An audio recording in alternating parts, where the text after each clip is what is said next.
Bismillahirrahmanirrahim. Ngeten nggih kula niku kula terangno masalah niki diapalno mawon teng ati al-arif billah asir no? Al-arif billah asir. Orang yang makrifat kepada Allah atau ma'rifatullah itu menjadikan dia ditawan. Ditawan maknanya marbutun napa? Bihubbi. Dia terikat atau terpenjarakan, asir itu terpenjarakan oleh cintanya. Kula akhir-akhir ini sering neliti ya, fungsi maknawi mek lafzi di semua ayat Quran, di semua ayat Quran. Misalnya nyata, orang itu misalnya dulu sering maksiat, kemudian oleh fikih ditata, orang tukang maksiat itu ditawan itu orang Indonesia gitu di penjara. Misalnya maling, bajingan ya, itu kalau di penjara kan terus gak iso maling meneh, terus gak iso bajingan meneh, harus di penjara, di borgol atau di sel. Kemudian itu nyata tapi fisik, kenapa? Fisik. Dia mungkin tetap bisa ngordinasi anak buahnya lewat penjara kalau dijenguk atau apa, sehingga banyaklah pengedaran narkoba sampai penjara karena yang di penjara hanya apa? Fisik. Kemudian ada penjara maknawi ini ruang. Penjara maknawi itu misalnya begini. Ada orang itu sering kecewa dengan istrinya atau dengan anaknya, tapi ya di situ-situ saja. Misalnya dia mbak yang naruhan kata sekolah ya tetap di seputar naruhan saja. Kalau orang berduaan ya di sekitar berduaan saja. Mungkin kalau dia tokoh nasional ya kita kritik Indonesia dari bangsanya pemalas, orangnya agak dinamis kayak Singapura. Dia ya agak kemana-mana tetap di Indonesia. Artinya apa? Ini peringatan di kula jenengan. Mahabbah maknawiyah ini yang penting ditanamkan ulama. Kalau orang mencintai Allah dan Rasul, mencintai Quran, mencintai santri, mencintai kebenaran, meskipun dia agak dipenjara secara fisik, pasti dia ini akan terpenjara secara maknawi, pasti tidak kemana-mana. Pasti apa? Tidak kemana-mana. Jadi misalnya gue senang bojomu, ya tetap di seputar-seputar situ. Soal orang larang beli ben wayo nomor loro, pokoknya gak jauh-jauh di situ. Dan ini penting kalau pengen ngembang noteng jenengan. Jadi yang diwajibkan oleh ulama adalah kita mencintai Allah dan Rasul. Karena kalau cinta itu pasti di seputar kolongan situ, tidak kemana-mana. Ya, kalau kita mencintai Allah, mencintai hukumnya Allah, pasti di kolom itu, tidak kemana-mana. Meskipun kita tidak dipenjara secara fisik, tapi akan dipenjara secara maknawi. Akan dipenjara secara apa? Maknawi. Maknawi itu tadi, fisiknya kita bebas, tapi agak kemana-mana karena diikat oleh mahabbatullah wa mahabbatullah Rasul. Ini disebut nama al-arif billah nama asirun, dia marbutun dan cancang dihubbihi klan seneng ning napa Allah. Nah, cara kula ya. Sebanyak mungkin umat Islam itu punya seperti itu dalam banyak hal. Sehingga kita itu tidak perlu lagi penjara fisik. Ya saya ulang lagi, kita tidak perlu lagi penjara napa fisik. Penjara fisik itu repot. Selain tidak efektif juga ya juga tadi ya, apa ya, cara berko penjara ya potensinya ya kembali lagi. Tapi kalau orang itu hatinya bisa dipenjara oleh mahabbatullah wa rasuli itu luar biasa. Lalu disebut walladzina amanu asyaddu hubbal lillah. Lalu kula nu sering sinau banget. Buat mau sering sinau banget. Itu di situ ada keterangan begini. Ini cerita wong wedi ambek bapake misalnya, iku ya ora wani marek. Seneng banget, iku ya ora wani marek. Itu ada, ini cerita orang normal ya, orang normal iku serahkan itu. Misalnya gini, kamu wedi ambek ibumu ya ora wani marek, seneng banget ya ora wani. Itu yang dilakukan Sayyidina Ali ketika ditanya, "Kenapa saya tidak melihat engkau makan bersama ibu kamu?" Kata Sayyidina Ali, "Takut saya kalau ibu saya misalnya penggawe ibu ayam goreng sudah punya rencana itu. Kedisian tak jupuk aku. Ya, nek weteng-weteng elek kan lah mangan bareng ibu kan. Nah artinya apa? Ya seneng ya marah rawani awor karena takut misalnya itu kan. Kenapa kamu tidak pernah makan bersama ibu kamu? Jawab Sayyidina Ali, takut saya. Ibu saya di hidangan itu seneng misalnya dalam konteks Indonesia seneng apa? Ayam goreng juga serobot. Wes, putus asa. Akhirnya milih tempe. Lo tekan tempe, kok serobot bisa. Sehingga masyhur tuh makalah Indonesia itu tidak pernah makan bersama. Sama mungkin orang tertentu yang mencintai gurunya itu tidak berani bareng karena takut ganggu, takut macam-macam. sak pemandangan macam-macam. Nah, jadi orang itu cara seneng dan cara itu mirip-mirip. Itu kata Imam Ghazali, karena khauf dan roja itu mirip-mirip. Nah, sama, gue misalnya seneng cawe itu, seneng bojomu, lagi asik maca, mbak lipstik, mbok klambine anyar. Apike kowe iku ora moro-moro, mesti ke ganggu. Bojomu nak awake ayu seneng ya seneng wae awake ayu. Tapi nak kowe seneng kan mesum, ben ngeloni. Lah itu kan dunia yang berbeda. Bojo lagi seneng klambi anyar diganggu, malah mbek kowe mbok coplo iku kan gak fair. Lha nak kowe seneng tenan. Yo duwi, maksudnya duwi ben nikmati nganggo lipstik, nikmati nganggo klambi anyar, pamer mbek kancan. Malah kok parani kene haram. Artinya wong iki bakas wong normal ya. Jadi wong seneng ambek wong gedeng padha-padha menghindar sebetulnya. Apa? Menghindar. Wong ora normal iku ora ukuran ya, ora ukuran. Wong ora normal iki ya angel ya. Nah, sehingga kenapa ada wali ditanya, kapan kamu menikmati Allah? Jawabnya dia dulu, ketika saya menjauh dari Allah. Bukan menjauh dengan makna orang fasik itu enggak. Dia menghindari sesuatu yang terkait Allah karena malu kalau ganggu. Makanya saya pernah cerita di ngaji ini, ada wali yang dia jadi wali karena sholat di shaf awal. Dia malu kalau dipanggil Allah kok tidak yang terdepan, sehingga dia sholatnya shaf awal terus. Ketika dia merasa wali paling elit karena yang amal seperti itu, ternyata diberitahu sama Allah kalau wali yang kelasnya dia itu yang sholat di pagar masjid, bahkan di luarnya. Ketika yang di situ, kenapa kamu wali juga udah sholat di belakang? Jawabnya, aku iku isin. Dosa aku akeh, awak kurang bener kok ngarep, sawangane kok paling bener. Ini kan, tapi aja tiru lho, kok guri. Ora usah mbok tiru kelakuane wis ngono. Jadi nek kowe kok guri kan gak karena wali tadi, pancen pemalas no. Iku wis ora wali. Umpama niru-niru ya gawe Kang, ora asli. Maksudnya sing wali asli sing tak critakno iku. Nek niru-niru kan wis gawe, iku wis gak sah cara wis. Terus plagiat cara ning kampus wis. Lah jenenge wong liya mbok bajak ya.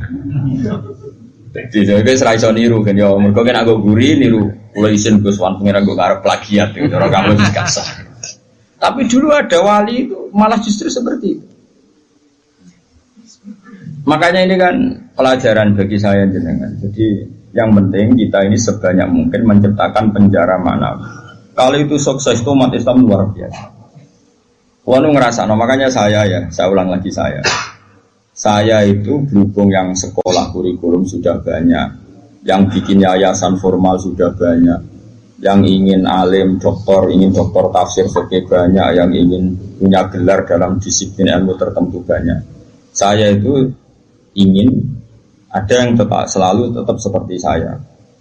Karena kelemahannya sistem kurikulum atau gelar resmi, tentu ini kebaikannya juga banyak. Saya ulang lagi, kebaikannya juga banyak. Tapi masalahnya adalah ini terfisikkan, agama terfisikkan.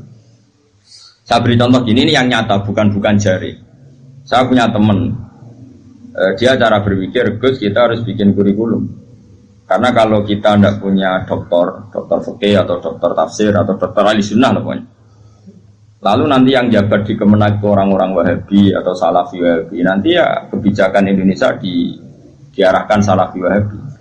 Jadi lama-lama kayak Wali Songo itu tidak dikatakan pusat sejarah tapi pusat kemusyrikan. Karena rombongan Wali Songo ini rombongan kemusyrikan. Mau ketuanya ya ketua. Jadi nanti mereka. Nah, tapi kalau yang megang di departemen itu orang-orang Sunni kan mesti diarahkan ke Sunni juga. Oke itu baik sekali. Tapi saya bilang gini, secara matematika bisa dihitung. Lembaga kenegaraan, departemen, Kemenak lah dalam konteks kita karena santri misalnya Kemenak, itu hanya berapa juga? Paling yang ngurusi haji, ngurusi ini itu, ngurusi pernikahan, ngurusi pengadilan agama. Lembaganya itu bisa dihitung, taruh saja 10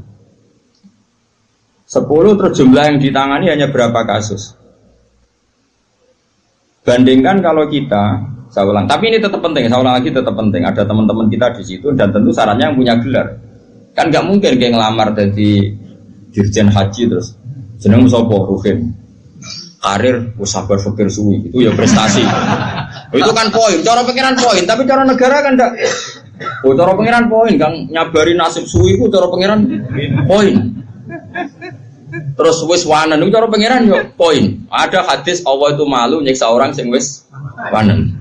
Oh itu cara agama poin, tapi cara negara kan ndak. Terus Allah itu seneng wong fakir sing lemu. Mergo wis rido mbek kodok kodar ku ya poin. Lha itu gurunya Imam Syafi'i itu lemu. Makanya kan Imam Syafi'i jarang ana wali sebab lemu kecuali Abdul Hasan Asy-Syaibani. Itu dekne dadi wali mergo lemu. Gua bertak sange ridane mbek Allah mangan. Ngertak kok mangan terus. Ora ana wong warak saka rahmate pangeran.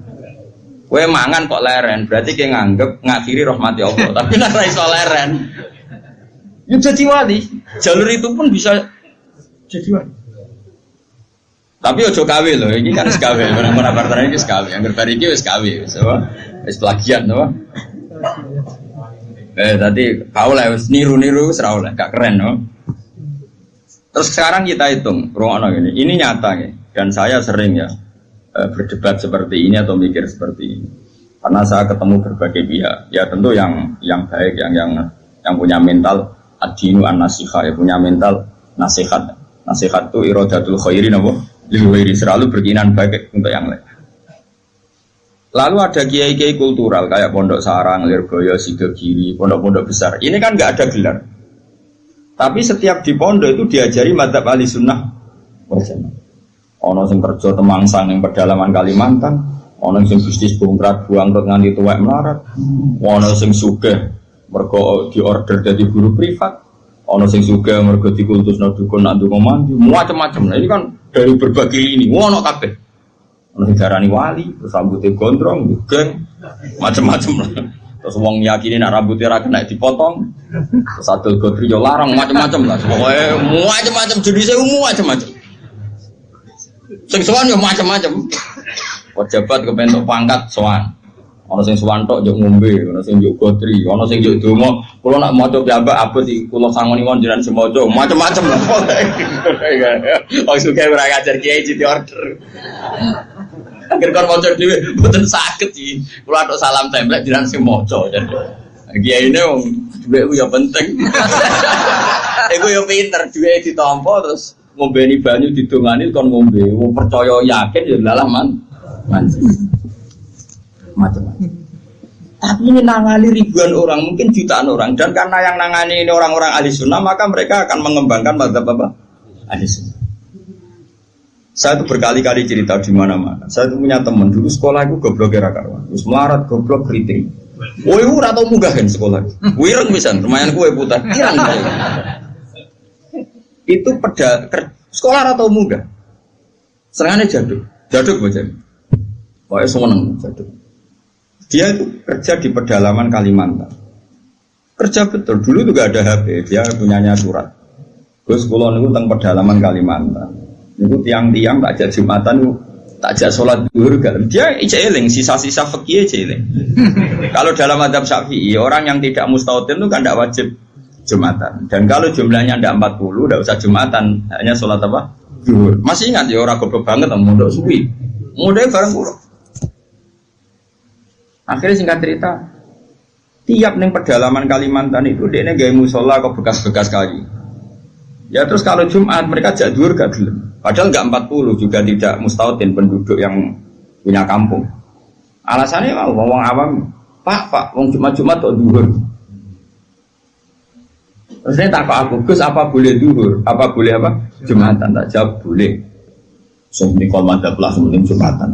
Singkat cerita, dia tersiksa. Dia ini cerita di penjara ya, karena dia orang soleh dan dia nganggap itu sholat penting. Bukan sekedar sholat penting, juga penting mengajak orang lain sholat. Wes kere temangsang yang tengah alas, ijek buruannya polisi, zaman dijek jenenge ilegal loge. Ya tetap nganak nomu sholat. Juga komunitas sholat, mahabbah yang Allah dan Rasul. Tapi kalau kita membiasakan anak, jom gue sekolah IAIN, jom gue sekolah Alia. Ben kok iso ning Al-Azhar, ben iso ning Umil Qura, kok kowe LC terus payu ning departemen. Kowe nak cung mimpin agama bentuk gaji. Dalile fid dunya hasanah wa fil akhirati hasanah. Nah, tapi problem yang jenis ini adalah ketika negara nak menggunakan, dia akan putus asa. Ketika yayasan besar nak menggunakan, dia akan putus asa. Ngalor ngidul go ijazah. Sesuk golek dukono ning gone wong sing ra digelar. Nah, ini kan sama-sama problem. Artinya kita sebagai ulama harus beda. Meskipun kita saling mengakui, tapi harus beda. Terus ada lagi teman saya, dia hidup di Sulawesi. Dia sama kerja di Kayunan. Itu kalau mau cari masjid, itu 4 jam. 4 jam dari dia di tempat kayu tadi. Mau masjid jam 11, masjidnya cek kuncinan. Akhirnya dibuka-buka dewi, disapo-sapo di dewi. Sadar. Terus yang lucu gini, memang soleh gak. Sing sitok iku alumni Sarang, ketemu alumni Lirboyo. Ono grupnya ketemu alumni Tegalrejo. Ini orang-orang yang nasibnya itu gak jelas, tapi dibawa, ini betul nyata. Dibawa oleh agamanya ketemu di titik masjid. Kang, lah kok eling Jumatan. Jadi kami ngene-ngene tau mondok, berang tahun, 4 tahun. Lah kok trimo dadi ngene, bisa ngaji ra tenanan. Macam-macam lah. Akhirnya di masjid itu ketemu sekian alumni pondok besar. Cocokan nasib, cocokan ibadah, cocokan macam-macam. Jajal sampean. Saya itu pernah ke PJTKI. Itu di Jakarta. Itu kebetulan kakak saya itu pas ke situ saya diajak, ada teman saya. Suwandri orang wong jenenge Hamid. Gus, kamu kenal orang ini? Namanya Hamid. Ini dulu mondok di sini. Mesti katanya kenal jenengan. Tak kok, Mit. Kowe ora kerja ning Arab Saudi gak? Apa ning Korea? Apa yang terjadi setelah dia di Korea? Werjon dia niate gak niat dakwah, gak niat dadi kiai. Wong kuwapok jenenge melarat ngene. Kuwapok terus. Oh, wis ra terlintas sampe kiai. Pokoke ning Korea kuwapok jenenge makhluk melarat tuh kuwapok dene. Pokoke pengen menghilangkan kemelaratan. Lah kok ora ning Arab? Akeh Gus ning Arab. Nek ketemu kanca-kanca isin mergo tenan. Aku mesti tau ngaji, Cek. Dari motif. Dulu bareng ning Korea iku ora nganti sugih. Terus dia masjid, komunitas majelis taklim. Ya mergo dia dipenjara oleh amari pangeran, oleh perintah pangeran nak urip iku kudu apik lan aja-aja wong. Akhirnya sing niate kedunyan menghilangkan kefikiran, akhirnya menghilangkan kesesatan. Dia masjid ya kayak sukses jadi dia. Ngajak wong-wong. Orang sekarang tahu semua di Korea itu sekarang banyak masjid. Itu di antara dulu awal-awalnya alumni pondok pedotan-pedotan. Oh penting yang pedotan. Mergo nek sira pedotan dadi ketua MUI malah. Dadi ora iso dakwah model ngene ora iso. Jadi sendiri MTQ ora iso dakwah model. Makanya Allah menyiapkan santri-santri pedotan itu akeh. Lalu jegeman ngecap santri pedotan ini disiapkan. Kok nek sira pedotan ketua MUI, jiri musabaqah, ora ngarah dakwah ngene-ngene iki. Malah untuk duit, tukokno tiket gratis, dinepno ning ya apa ya, yang urip-urip agama, tapi gak sekeren sing heroik gini. Cara poinnya ning ngarepe Allah ya tuntas musuh sing ngene iki. Nah ikhlas lho ya. Kecuali ora ikhlas, dene ngono iku kegiatan kelakno fakire. Ya gak ono wong dakwah jare timbang ning omah tengok-tengok atau dakwah wae perkara nek. Tapi lumayan lah. Singkat cerita gini, ini yang perlu jadi madhab saya dan saya fatwakan terbuka seperti ini.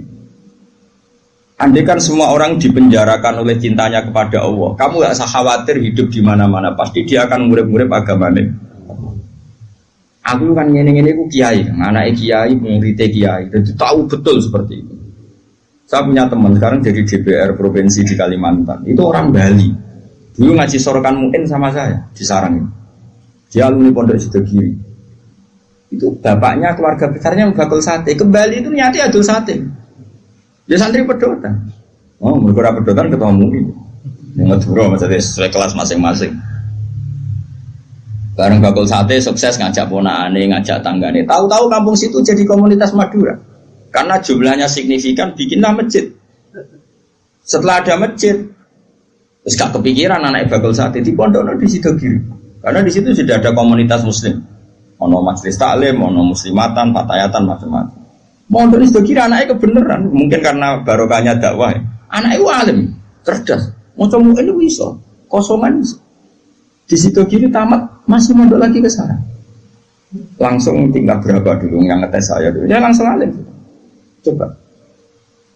Jadi artinya gini loh, orang-orang yang dipenjarakan oleh mahabbatullah wa rasulih, kere yo gawa agama, sugih yo gawa agama, temangsang yo gawa. Kemana-mana bawa.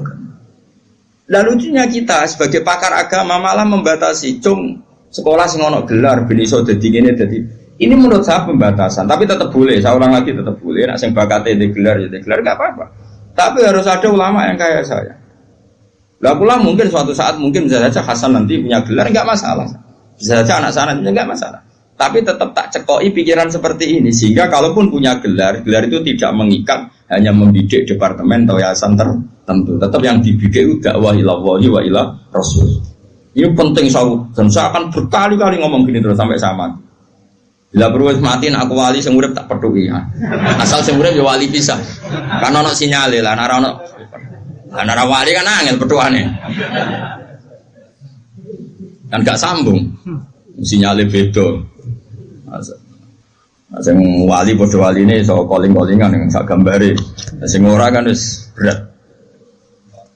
Nggih, wali ku kelas kan. Wali ku beda. Kaya Nabi Yakub, Nabi Yusuf itu manusia digoda Zulaikha meh tertarik. Bareng meh tertarik, mulai rontok sawat bapake tewah kok. Padahal bapake ning Syria ning Kanaan, Nabi Yusuf bedane ning Mesir. Piye? Bapake ning Syria, gawe kepae ning Palestina.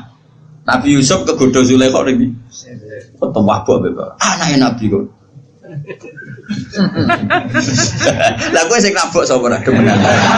Ora ono sing nabok. Bapakmu ra wali, kowe ra wali, lingkungane ya ora wali. Mulane dadi ngene iki sapik. Semuanya enggak menunjang.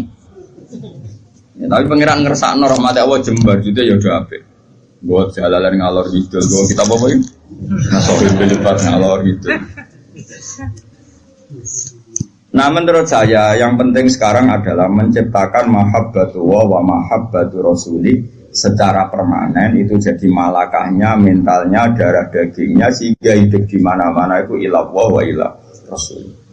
Apalagi kita dalam konteks Indonesia, orang tahu semua lah, kalau Islam ke Indonesia itu dibawa oleh pedagang. Semua sepakat mengambil gelar pedagang. Ada pedagang dari Gujarat, dari India, dagang di Indonesia. Niatnya dagang rempah-rempah, ya kepengen sugih. Tapi mereka ini santri, mereka ini orang ora iso golek donya tok ora iso, tetep nang aja akhirnya ngajarkan Islam.